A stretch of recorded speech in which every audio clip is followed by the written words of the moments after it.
కీర్తనలు 100వ కీర్తన. కృతజ్ఞత స్తుతులు చెల్లించుచు ఆయన గుమ్మంలోకి ప్రవేశించుడి, కీర్తనలు పాడుచు ఆయన ఆవరణంలోకి ప్రవేశించుడి. మనం అన్ని విషయాల్లో దేవునికి కృతజ్ఞత కలిగి ఉండాలండి. దేవుడు ఇచ్చేటి అన్ని తీసుకుంటున్నాం, కానీ మనం ఆయనకు కృతజ్ఞత చెల్లించేటటువంటి బిడ్డలుగా ఉంటలేమండి. అందుకే ఒక దేశంలో రాజు అనుకున్నాడంట, నా ప్రజలందరికీ కూడా నా దగ్గర ఉన్నటువంటి బంగారము, వజ్రాలు, వైడూర్యాలని ఇచ్చేస్తాను, వాళ్ళనందరినీ సంతోషపరుస్తాను అనుకున్నాడంట. అనుకోని ప్రజలందరినీ వచ్చి నా దగ్గర ఉన్నటువంటి వజ్రాలు, వైడూర్యాలు, బంగారం అంతా తీసుకెళ్ళండి అని చెప్పి అంటూ ఉన్నప్పుడు అందరూ వచ్చి తీసుకొని వెళ్తుంటే ఒక్క వ్యక్తి మాత్రం అక్కడే నిలబడి ఉన్నాడంట.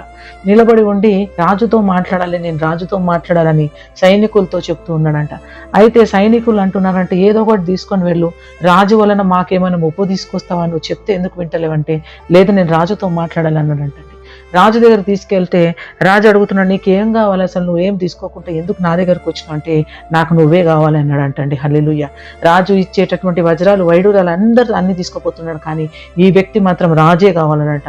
ఎందుకంటే అవన్నీ రాజుయే కాబట్టి రాజుని ఆయన ఒకవేళ తీసుకుంటే ఆ రాజుకు సంబంధించిన అన్ని ఈయనకు అయిపోతాయని ఆయనకు తెలుసు. కాబట్టి చూడండి, దేవుడిచ్చే ఈవులు అన్ని తీసుకుంటాం, కానీ దేవుని మాత్రం పక్కన పెడుతున్నాం మేము. కానీ కీర్తనకారుడు అంటున్నాడు, కృతజ్ఞత స్తుతులు చెల్లిస్తూ ఆయన ఆవరణంలోకి ప్రవేశించండి, నిత్యము ఆయన ఆవరణంలో ఉండాలన్నటువంటి విషయాన్ని జ్ఞాపకం చేస్తుంటే కీర్తనకారుడు మనం చూస్తే 86వ కీర్తనలో కూడా చూస్తే అక్కడ నా పూర్ణ హృదయంతో నీకు కృతజ్ఞత స్తుతులు చెల్లిస్తున్నాను, నీ నామమును నిత్యం గొప్ప చేస్తానంటున్నాడు, నిత్యం మహిమపరుస్తానంటున్నాడు.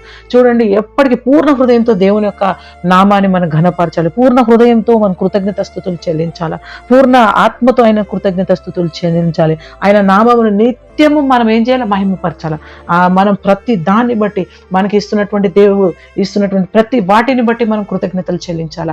ఆయన ఇస్తున్నటువంటి ఆహారాన్ని బట్టి, ఆయన ఇస్తున్నటువంటి ఈవులను బట్టి, ఆయన ఇస్తున్నటువంటి జీవితాన్ని బట్టి, ఆయన ఇస్తున్నటువంటి ఏదైనా మనం పొందుకున్నటువంటి దానిని అన్నిటిని బట్టి కృతజ్ఞత స్తుతులు చెల్లించాలి. వాళ్ళు కూడా వచ్చారు, వజ్రాలు, వైడూర్యాలు అన్ని తీసుకెళ్ళుకుంటున్నారు, కానీ కృతజ్ఞత లేకుండా మరి రాజు ఇంత చేస్తున్నాడే అని చెప్పి కృతజ్ఞత లేకుండా వాళ్ళన్ని వస్తువులు తీసుకెళ్తున్నారు. కానీ ఇతను మాత్రం రాజే కావాలన్నాడు. మరి రాజే కావాలన్నాడు, రాజుకు సంబంధించిన అన్ని ఆయనకు అయిపోతాయని నాకు తెలుసు.